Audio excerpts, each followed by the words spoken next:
In any form of communication, you really have to know the audience that you are addressing the communication toward in order to be able to make the correct choices of vocabulary, structure, grammar, and things like that. The same is obviously true if you're writing the conversation for a chatbot. You need to know who is your audience.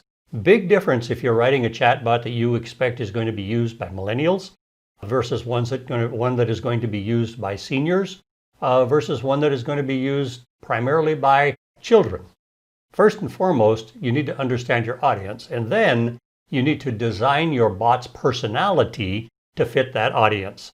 And the personality basically kind of means that you need to have a firm grasp of the background, the life experience, the little things that make up people's lives based on whoever your target audience is.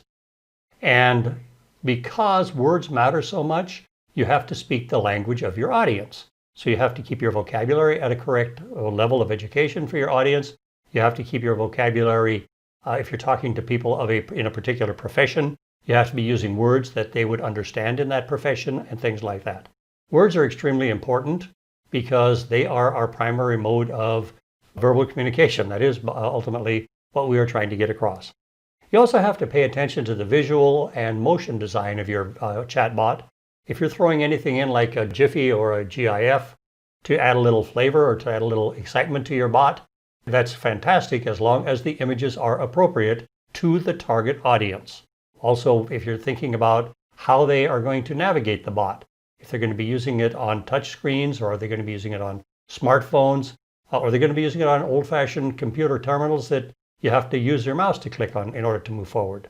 All of that comes into play when you're designing or making up your mind as to what it is that you're going to show the customer to be able to guide them to the ultimate goal that they're trying to achieve. You also have to ensure that the voice and audio design of the bot are fitting to the audience.